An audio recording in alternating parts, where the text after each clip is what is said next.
বাংলাদেশ থেকে জীবনের ঝুঁকি নিয়ে বাড়ি ফিরলেন বীরভূমের নলহাটির এক হবু ডাক্তার। এদিকে মেয়ে বাড়ি ফেরায় উৎকণ্ঠা কাটল পরিবারের সকলের।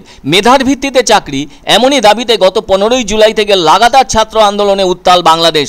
এখনো পর্যন্ত পুলিশের কারণে অকাল প্রয়াণ ঘটেছে 150 জনেরও বেশি ব্যক্তির। আবার ওই দেশের সুপ্রিম কোর্টের রায় মেধার ভিত্তিতে চাকরির জায়গাতে যথেষ্ট গুরুত্ব বেড়েছে। এখন তা 93% হয়েছে। অন্যদিকে হাসিনা সরকার চাইছে এই আন্দোলনকে কড়া হাতে মোকাবিলা করতে।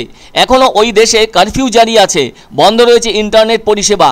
এদিকে ছাত্র আন্দোলনে বাংলাদেশ উত্তাল হওয়ায় চিন্তিত হয়ে পড়েন সেদেশে পড়তে যাওয়া ভারতের হবু ডাক্তার ও তাদের পরিবার। সেরকমই এক ডাক্তারি পড়তে যাওয়া ছাত্রীর নাম তামান্না পারভিন।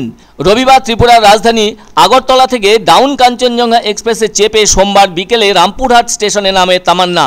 এরপর বাবা জাহির হোসেনের সঙ্গে বাড়ি ফিরে আসে বাংলাদেশে পড়তে যাওয়া হবু ডাক্তার তামান্না। টানা 7 দিন ধরে ঘুমহীন অবস্থায় কাটিয়ে ঘরে ফেরা তামান্না জানায়, ভারতীয় দূতাবাস থেকে তাদেরকে ঘর ছেড়ে বের হতে নিষেধ করে দিয়েছিল। তার ফলে তারা প্রত্যেকেই গৃহবন্দী অবস্থায় কাটিয়েছে। এছাড়াও তামান্না আরও জানায়, বর্তমানে সে 3য় বর্ষের ছাত্রী, সেজন্য ডাক্তারি কোর্স সম্পূর্ণ করতে ফের বাংলাদেশে যেতেই হবে তাকে। তামান্নার কথায়, বাবা মা খুব কষ্ট করে টাকার ব্যবস্থা করে এক বুক স্বপ্ন নিয়ে তাকে ওই দেশে ডাক্তারি পড়বার জন্য পাঠিয়েছেন। ফলে এমন অবস্থায় কোর্স অসম্পূর্ণ করে বাড়ি ফিরে এলে তারা দুজনই ভীষণ কষ্ট পাবেন। তাই ছাত্র আন্দোলন বন্ধ হলেই ফের বাংলাদেশে ফিরে গিয়ে বাবা মায়ের সেই স্বপ্ন পূরণ করবেন। বাবা জাহির হোসেন বলেন, তারা দিন 7 ধরে দারুণ উৎকণ্ঠায় ছিলেন। মেয়ের সঙ্গে সেভাবে কথা বলতেও পারেননি তারা। এখন মেয়ে ঘরে ফেরায় স্বস্তি ফিরেছে পরিবারে। তবে পরিবারের দাবি, রাজ্য সরকার তাদের ফেরানোর ব্যাপারে কোনো রকম সহযোগিতা করেনি, বরঞ্চ কেন্দ্রীয় সরকার যথেষ্ট সাহায্য করেছে বলে অভিমত তামান্নার বাবা জাহির হোসেনের। এদিকে তামান্না সংবাদ মাধ্যমের সামনে জানায়, ভারতে আসার আগে শেষ 3 দিন কার্যত না খেয়েই কাটিয়ে দিতে হয়েছে তাকে।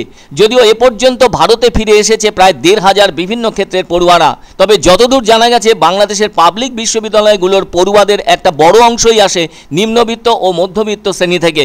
তাদের অনেকেরই স্বপ্ন থাকে শাসক শ্রেণীর পর্যায়ে নিজেদের উত্তীর্ণ করা কিংবা ধনিক শ্রেণীর অন্তর্গত হবার। এদিকে ধনিক শ্রেণীর পর্যায়ে নিজেদের উন্নীত করতে পারাটা দারুণ কঠিন হলেও বিসিএস পরীক্ষা দিয়ে রাষ্ট্রযন্ত্রের অন্তর্ভুক্ত হওয়ার স্বপ্ন কিন্তু অনেকেরই ভেতর দানা বাঁধে। আর ছাত্র আন্দোলনের আগে পর্যন্ত বাংলাদেশে প্রচলিত 56% কোটাকে দীর্ঘদিন ধরে এই ছাত্রছাত্রীরা তাদের ওই স্বপ্ন পূরণের প্রধান অন্তরায় হিসেবে মনে করে এসেছে। সেজন্য দীর্ঘদিন ধরে একটা চাপা অসন্তোষ ভেতরে ভেতরে প্রতিবাদের ভাষা তৈরি করছিল। আর এর ফলে যেটা হয়ে আসছিল, সেটা খুব অল্প সংখ্যক পদের জন্য বিপুল পরিমাণ শিক্ষিতদের অংশগ্রহণ। যেমন একটা পরিসংখ্যান থেকে বলা যায়, ওই দেশে 36তম বিসিএস পরীক্ষায় পরীক্ষার্থীর সংখ্যা ছিল 2,21,326 জন। আর চূড়ান্ত ফলাফলে 2,323 জনকে বিভিন্ন ক্যাডারে নিয়োগের সুপারিশ করেছে সরকারি কর্ম কমিশন। ফলে সেদিক থেকে দেখলে এই কোটা সংস্কার আন্দোলন ঢাকা বিশ্ববিদ্যালয়ের সমস্ত আন্দোলনকে ছাপিয়ে গিয়েছে। যাই হোক না কেন, শেষটায় তো এখন সেই কোটার ক্ষেত্র অনেক কমে গিয়ে 7% এসে দাঁড়িয়েছে। আর মেধার ভিত্তিতে চাকরির ক্ষেত্রে সেটা 93% হয়েছে। এরপর আন্দোলনকারী ও সরকার পক্ষ গোটা দেশের অবস্থা সম্পর্কে কোন সিদ্ধান্তে পৌঁছয় তার জন্য অপেক্ষা ছাড়া আর কোনো উপায় নেই।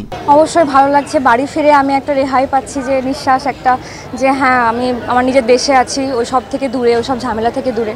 অবশ্যই ভালো লাগছে। পরিস্থিতি বলতে মানে আমার চোখে দেখা পরিস্থিতি আমাদের নেই, কারণ কি আমাদেরকে যেহেতু বেরোতে একদমই মানা করা হয়েছিল। তো আমার কানে শোনার যদি পরিস্থিতি বলি, তাহলে মানে স্টুডেন্ট মানছে না, ওখানে ভারতীয় বা বিদেশি কিছু মানছে না। যদি পরিস্থিতি ভালো থাকে তাহলে চেষ্টা করবো পাঠাবার, আর যদি সেরকম না হলে, আমরা যদি ভালো হয়, যদি এদিকে হয়ে যায় তাহলে খুব ভালো। আমরা পাঠাতে চাইছি না মেয়ে বলে।